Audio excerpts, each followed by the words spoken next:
Narinig mo na ba ang kasabihang, ang manggagamot ang pinakasumpa rin? Sa isang liblib na nayon kung saan nakakubli ang kadiliman sa likod ng bawat puno, may nakatirang isang babaeng iginagalang sa buong lupain, si Lola Felicia, isang bihasang albularyo. Siya ay may mga kamay na nagpapagaling, mga mata na nakakakita sa mga lihim na hindi nangahas na harapin ng iba, at isang pusong handang protektahan ang lahat. Ngunit ang hindi alam ng lahat ay nasa tuwing magpapagaling siya ng isang buhay, ang kadiliman ay papalapit ng isang hakbang. Hindi lahat ay naniniwala sa mga aswang, sa mga kapres, o sa mga nilalang na nakatira sa malalim na kagubatan. Ngunit dito, kapag ang liwanag ng buwan ay sumisikat sa bawat bubong, kapag ang hangin sa gabi ay nagdadala ng amoy ng dugo at mamasa-masa na lupa, maniniwala ka. Sa gabing iyon, ang lahat ay nagsisimula gaya ng dati. Sa maliit na bahay na gawa sa kahoy, kumikislap ang oil lamp, ang kanyang dalawang apo, sina Chetty at Makmak ay nagpuyat, nag-aasaran, nakikinig sa mga tagubilin kung paano labanan ng aswang. Sa labas, umalingaw sa di kalayuan ang tunog ng mga aso na tumatahol. Isang lamig ang dumaloy sa kanyang gulugod. Isang kaluskos ang nagmula sa gilid ng kagubatan. Pagkatapos may tumawag sa pangalan ni Lola Felicia noong gabi. Ang boses ay apurahan, nagmamadali, at nanginginig. Bumukas ang pinto. Nakatayo doon ang babae, humihinga ng malalim, na lalaki ang mga mata sa takot. Felicia, anak ko, wala na siya. Tumingin ng malalim si Lola Felicia sa mga mata na iyon, saka mahinang bumuntong hininga. Alam niya ngayong gabi, kailangan niyang harapin ang isang bagay na hindi sa mundong ito. May mga nayon kung saan kapag pumasok ka, pakiramdam mo lahat ng mata ay nakatingin sa iyo. Hindi dahil sa kuryosidad ng tao, ngunit dahil sa isang bagay iba pa. Matatagpuan ang nayon na ito sa lalim ng masukal na kagubatan, napapaligiran ng maputik na mga kalsada, at mga sinaunang puno na napakataas na nakaharang sa liwanag ng buwan. Kapag umihip ang hangin, ang mga dahon ay hindi lamang kumakaluskos, ngunit gumagawa din ng tunog na parang isang bulong. Sa gitna ng nayon, may isang lumang bahay na gawa sa kahoy na laging may ilaw sa gabi. Ito ang tahanan ni Lola Felicia, isang albularyo na sikat sa buong rehiyon. Sinasabi ng mga tao na kaya niyang gamutin ang lahat mula sa mga sugat ng kutsilyo hanggang sa pangmatagalang lagnat na dulot ng sleep paralysis. Ngunit kasama ng papuri ay nakakatakot din ang mga kwento. Naniniwala ang mga tao na ang kanyang kapangyarihan ay parehong regalo at isang sumpa. Nakatira si Lola Felicia kasama ang kanyang dalawang naulilang apo, sina Chetty at Makmak. Mahal niya sila tulad ng sarili niyang mga anak, at iyon ang dahilan kung bakit mula sa murang edad, tinuruan niya sila kung paano protektahan ang kanilang sarili. Hindi lamang martial arts para labanan ang mga masasamang tao, kundi pati na rin ang mga sinaunang ritual para harapin ang mga aswang, kapres, at mga nilalang na ang pangalan lang ay nagpapanginig sa mga taga-nayon. Mga sesyon ng pagsasanay sa umaga sa hamog na ulap. Mga punyal na nakabalot sa dahon ng saging, nakadikit sa lupa ng pabilog. Bumulong siya ng mga mantra, pinilit ang kanyang dalawang apo na ipikit ang kanilang mga mata, upang madama ang kaunting ingay sa kanilang paligid. Tandaan, kapag lumalapit ang kadiliman, ang tanging magpoprotekta sa iyo ay ang iyong mga kamay at ang iyong ulo. Palagi niyang sinasabi iyon. Pagkatapos isang hapon, dumating ang masamang balita mula sa karatig na iyon. Isang lalaki ang natagpuan sa gilid ng kalsada. Wala na ang mga laman loob, naninigas ang mukha na parang hinigop ang buhay. Ilang araw bago ito, maraming baka ang napatay sa gabi. Napunit ang kanilang lalamunan, umaagos ang dugo sa buong kamali. Walang nangahas na lumabas pagkatapos ng paglubog ng araw. Ang mga bata ay ipinagbabawal na maglaro malapit sa gilid ng kabubatan. Ngunit kakaibang ingay pa rin ang umalingaw-ngaw tuwing gabi. Mga yabag na tumatakbo sa bubong. Ang tunog ng mga kuko na kumakayod sa kahoy. Nang gabing iyon, habang inilok ni Chetty ang pinto, si Lola Felicia ay nakatayo pa rin sa balkonahe. Ang kanyang mga mata ay nakatingin sa malayo. Ang dilim ay lumalapit na, mahina niyang sabi, mabigat ang boses. Yung mga salitang parang propesya. At pagkatapos, sila ay naging simula ng isang mahabang bangungot. Nang gabing iyon, madilim ang paligid. Sapat lang ang liwanag ng buwan para magbuhos ng maputlang liwanag sa maruming daan. Sa bahay na gawa sa kahoy, katatapos lang maglinis ni Chetty at makmak nang may kumatok sa pinto, hindi nagmamadali, kundi mapilit. Lola Felicia, nakauwi ka na ba? Please iligtas mo ang anak ko, nanginginig ang boses ng isang babae, basat. Lumabas si Lola, hawak pa rin ang mga lumang kahoy na kwintas. Sa pintuan ay nakatayo si Aling Karin, namumutla ang mukha, namumula ang mga mata na parang kakaiyak lang. Kailangan mong sumama sa akin ngayon. Ang babaeng iyon, hindi na siya. Ang kanyang mga mata ay namumula tulad ng mainit na uling, ang kanyang boses. Napalunok siya, ay hindi boses ng aking anak na babae. Saglit lang itong sinulyapan ni Lola sa katumango. Kapre, bulong niya. Pinili niya siya. Gabing pagkikita. Ang bahay ni Aling Karin ay nasa gilid ng gubat, kung saan tahimik na nakatayo ang isang higanteng puno na kasing laki ng braso ng 3 tao na parang isang higanteng bantay. Pagpasok nila, naramdaman agad ni Chetty at makmak ang masangsang na amoy ng mga nabubulok na dahon na may halong matamis at masangsang na amoy ng nasusunog na insenso. Bahagyang nakatali sa kama ang anak ni Aling Karin, dilat ang mga mata, tumawa ng malakas, pero tuyo ang tawa, hindi parang boses ng tao. Hindi mo siya maililigtas, Felicia. Isang malalim na boses ang umalingaw-ngaw mula sa lalamunan ng bata, ngunit malinaw na hindi ito sa kanya. Mabigat ang hangin. Ang mga anino sa mga sulok ng silid ay tila lumalim na tila naghihintay.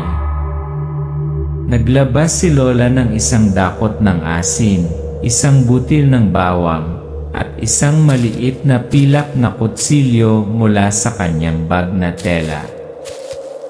Gumuhit siya ng bilog sa sahig, binibigkas ang orasyon.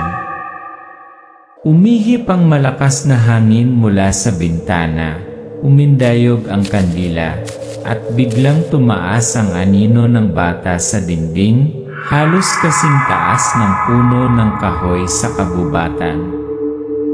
Inihayag ni Capre ang kanyang sarili. Labanan ng Wills. Walang puwang para sa negosasyon. Humakbang si Lola sa bilog. Ang pilak na dulo ng kanyang kutsilyo ay dumampi sa noo ng bata. Mabilis at galit na binibigkas ang spell. Napasigaw ang bata, umaalingaw-ngaw ang hiyaw na parang mula sa buwang na puno. Ang dilim ay natipon sa hugis ng isang higanting lalaki. Ang kanyang mga mata ay namumula, ang kanyang hininga ay mabigat sa amoy ng dagta at dugo. Sumugod si Capre, ang kamay na kasing laki ng puno ng kahoy. Sinusubukang sunggaban si Lola, ngunit tumalikod ito at sinabuyan ng asin ang kamay. Isang sumisitsit na tunog ang umalingaw-ngaw, umuusbong ang usok mula sa kung saan dumampi ang asin. Ibalik mo! Umungol si Lola, naghahalo ang boses niya sa spell. Isang nakakabinging dagundong, ang anino ay natunaw sa mga tipak ng usok, umatras sa bintana, nawala sa kagubatan. Kasunod, ang anak ni Aling Karin ay walang malay ngunit ligtas. Gayunpaman, napaupo si Lola, tumutulo ang pawis sa mukha, nanginginig ang mga kamay. Sumugod si Chetty para tulungan siya. Lola, okay ka lang. Okay lang ako pero babalik siya. Capre hindi madaling sumuko. Sabi niya, mahina ang boses niya. Ang labanan ay kumuha ng maraming lakas. Sa mga sumunod na araw, siya ay pagod, halos hindi makatayo ng matagal. Biglang naramdamang walang laman ang bahay. Ang proteksyon na naramdaman ni Chetty at Makmak ay humina. Ang hitsura ni Tandang Luciano. Nang hapong iyon, habang papunta ang magkapatid na babae sa palengke sa nayon, isang matandang lalaki ang bumungad sa kanila, nakasuot ng mahabang kayumangging balabal, nakasandal sa isang patpat na kawayan. Ang kanyang mga mata ay nagniningning ngunit nagtatago ng isang bagay na mahirap makuha. Mga tao ba kayo ni Felicia? Mahina at mabagal ang boses niya. I heard she's weak. I'm Luciano an Albulario. Baka I can help. Nagkatinginan sina Chetty at Makmak na parehong masaya at nag-aalala. Matatas na nagsalita ang matanda, tinutukoy ang mga sinaunang ritual na kakaunti lang ang nakakaalam. Inakay nila siya pauwi, umaasa na ito ang kanilang magiging tagapagligtas. Ngunit mula pa sa unang sesyon ng pagpapagaling, nagsimula ang kakaiba. Hindi papasukin ni Luciano ang sinuman sa silid. Binulong ang incantation. Isang kakaiba at masangsang na amoy ang gumapang sa mga siwang ng pinto. At ang tunog ng makapal na likidong tumutulo sa sahig. Sa mga mata ni Chetty at Makmak, isang kislap ng pagdududa ang biglang sumilay. Nagsimulang maramdaman ni Chetty at Makmak na may mali. Mula noong araw na lumitaw si Tandang Luciano, sa tuwing ginagamot niya si Lola, Inilock niya ng mahigpit ang pinto, hindi pinapasok ang sinuman. Ang oras sa loob ay tumagal ng ilang oras, at kapag siya ay lumabas, ang kanyang mukha ay palaging may hindi maipaliwanag na hitsura. Nang gabing iyon, nang umihip ang hangin mula sa kabubatan, na may dalang malansang amoy, bumulong sa kanya si Chetty. Ngayong gabi malalaman natin kung ano ang ginagawa niya kay Lola. Tahimik silang dumikit sa pinto, nagtago sa likod ng kurtina. Sa loob, si Luciano ay umawit ng kakaibang mga inkantasyon, hindi katulad ng anumang proteksyon na orasyon na itinuro sa kanya ni Lola. Kasabay nito, isang makapal at maitim na likido ang tumulo sa sahig, amoy malansa at bulok na lupa. Nakahiga si Lola na hindi gumagalaw ang labi niya na parang may nilalabanan. Lumapit si Luciano sa mukha niya, bumubulong ng mga kakaibang salita. Halos dumampi ang labi nito sa labi niya. Isang lamig ang dumaloy sa kanilang mga gulugod. Sabay silang naunawaan. Si Luciano ay hindi albularyo, isa siyang aswang sa anyo ng tao. At sinusubukan niyang magbigay ng sumpa na magpapabago kay Lola sa sarili niya. Itinulak ni Chetty ang pinto, lumalamig ang mga bisagra. "Tumigil ka!" Sigaw niya sabay hawak sa silver na kutsilyong bigay ni Lola. Pumasok si Makmak, nakaharang sa kanyang kama. Dahan-dahang umayos si Luciano, pumulupot ang mga sulok ng labi. "Hindi mo naiintindihan. Ibinibigay ko lang sa kanya ang regalo ng immortalidad. Tumigil ka sa pagiging ipokrito.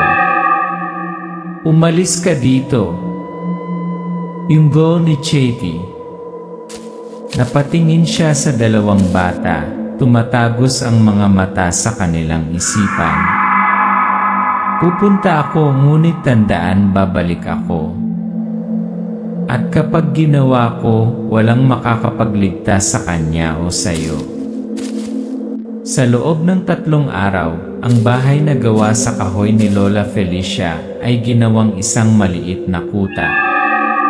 Kinaumagahan, sinanay niya si Chetty at Makmak sa pagod, tama ang paghawak sa pilak na kutsilyo, paghahagis ng mga sibat na kawayan na nababalutan ng bakal sa puntirya, at pagwiwisik ng asin upang ang hangin sa gabi ay ihip ng diretsyo sa mukha ng kalaban. Sa gabi, silang tatlo ay nakaupo sa paligid ng mesa, gumuhit ng mga sinaunang bitag, magic circles, banal na tubig na basang-basa ng mga lubid na nakaunat sa pasukan, at mga kalderong lupa na puno ng nasusunog na langis sa isang kislap lamang. Ang buong lugar ay magiging isang dagat ng apoy. Pagdating nila, si Chetty ay nasa silangang bahagi, si Makmak ay hahawak sa kanlurang pakpak. Ako ay nasa gitna, nangunguna sa pangunahing pag-atake. Tandaan, huwag silang masyadong malapitan. Mahina ngunit matatag ang boses ni Lola. Ang langit ay nagpahayag. Isang kabilugan ng buwan. Isang maputlang pulang ilaw ang tumakip sa mga tuktok ng puno na parang mga mansa ng dugo. Mula sa malayo, isang mahabang alulong ang umalingaw-ngaw, pagkatapos ay tumigil. Katahimikan, napakatahimik na maririnig mo ang bawat pintig ng puso. Pagkatapos isang maitim na figura ang lumitaw sa gilid ng kabubatan. Dose-dosenang pulang mata ang kumikislap sa dilim. Mahigit 15 aswang, payat ngunit matibay, mahabang kuko, laway na tumatakbo sa hibla. Sa harap, Luciano. Hindi na ang maamong matandang lalaki, kundi ang kanyang tunay na anyo, kulay abong balat, nakayuko na parang handang sumunggab, mahahabang pangil na kumikinang sa ilalim ng liwanag ng buwan. Felicia, naparito ako para kunin ang akin. Umaalinggaw ang boses niya na may halong hiyawan ng pak sa likod niya. Sumiklab ang labanan. Naningil sila. Nabaril ni Chetty ang unang silver arrow na tumagos sa balikat ng isang aswang, dahilan upang mapasigaw ito sa sakit. Hinila ni Makmak ang patibong, pinalipad ang tatlo sa singsing ng apoy na mabangis na nagminilas. Tumayo si Lola sa gitna, sunod-sunod na umaawit ng orasyon. Ang bawat spell ay parang isang invisible na kutsilyo na pinuputol ang pag-unlad ng mga demonyo. Ang pilak na kutsilyo ay naglaslas sa mga kuko. Naputol ang kawayan na sibat, ngunit nagawang tumagos ng malalim sa dibdib ng isa. Umalinggaw sa buong bakuran ang tunog ng bangdaan, hiyawan, sigaw ng utos. Tinapakan ni Luciano ang tumpok ng mga nasusunog na katawan, hindi kumikibo. Ang sumpa na ibinato ko, hindi mo ito masisira.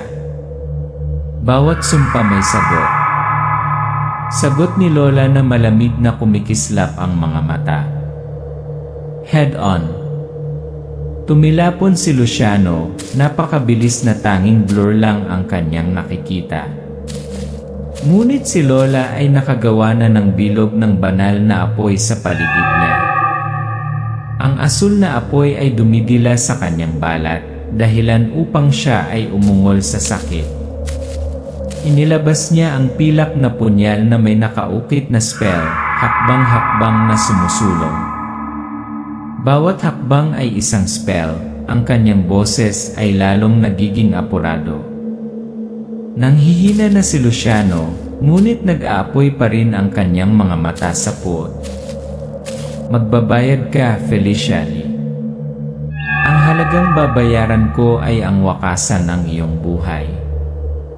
Itinaas ni Lola ng mataas ang punyal, binibigkas ng kanyang bibig ang huling orasyon.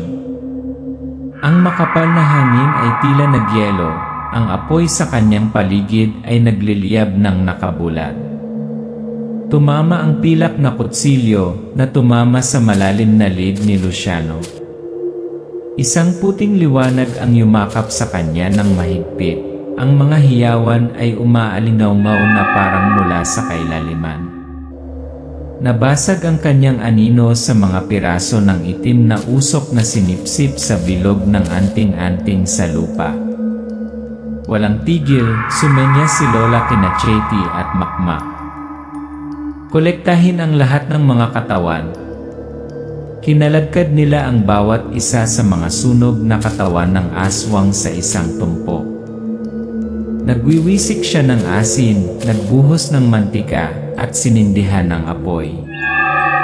Nagliyab ang pulang apoy na sinunog ang lahat hanggang sa abo na lamang ang natitira. Malambing na sinabi ni Lola na parang paalam. Wala nang lugar para sa'yo dito na. Kinabukasan, nananatili pa rin ang hamog sa bubong. Sinala ng mahinang sikat ng araw ang kumakaluskos na kawayan. Ang nayon, pagkatapos ng maraming araw ng takot, sa wakas ay nagkaroon ng mapayapang umaga. Ang tunog ng mga tandang, ang tunog ng mga bata na nagtatawagan para maglaro sa bakuran tila bumalik sa dati ang lahat. Pero para kina Chetty at Makmak, hindi maalis sa isipan nila ang nangyari kagabi. Nakita pa rin nila si Luciano na sumisigaw sa apoy, naamoy pa rin ang nasusunog na amoy ng mga aswang, at kitang-kita pa rin ang makukulang mga mata na nakatingin sa kanila mula sa dilim. Sa kusina, umupo si Lola Felicia sa tabi ng apoy, hinahalo ang kaldero ng lugaw, malayo ang kanyang mga mata. Mabagal siyang nagsalita. Ang kadiliman ay laging hahanap ng paraan upang bumalik. Marahil sa ibang anyo, sa ibang lugar. Ngunit tandaan, katapangan at pagkakaisa ang mga bagay na walang kamatayan. Natahimik sina Chetty at Makmak. Naunawaan nila na ang kanyang mga salita ay hindi lamang isang babala, ngunit isang paghahanda para sa kung ano ang maaaring dumating. Isang tawag mula sa gilid ng kagubatan. Nang hapong iyon, nang pumunta si Chetty sa balon upang kumuha ng tubig, umihip ang hangin mula sa kabubatan na may dalang pamilyar na amoy na amoy. Tumigil siya patay. Mula sa malayo, flap-flap ang tunog ng mga pakpak na pumapapak ng mahina, regular. Hindi ang tunog ng mga ibon. Hindi tunog ng paniki. Iyon ang tunog na narinig niya bago lumitaw ang mga aswang. Ibinaling niya ang kanyang ulo upang tumingin sa kabubatan. Isang anino ang gumalaw sa dilim ng mga puno. Mabilis iyon, ngunit sapat na para palakasin ang kanyang puso. Isang tanda ng isang bagong bagyo. Nang gabing iyon, inilatag ni Lola ang mga lumang mapa sa mesa. Huminto ang kanyang mga daliri sa mga pulang tuldok, ang nakapalibot na mga nayon. Isang braso lang ang naputol namin, pero buo pa rin ang pangunahing katawan. Bulong niya. May mas malaking organisasyon ng aswang at kumakalat sila. Naikuyom ni Makmak ang kanyang mga kamao. Sumilip si Chetty sa bintana sa gilid ng kagubatan.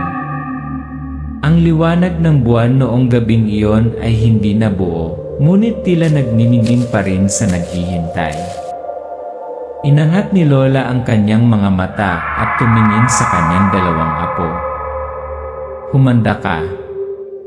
Ito ay simula pa lang. Ang screen ay kumupas. Ang tunog ng sampal-sampal ay muling lumapit sa kahuminto.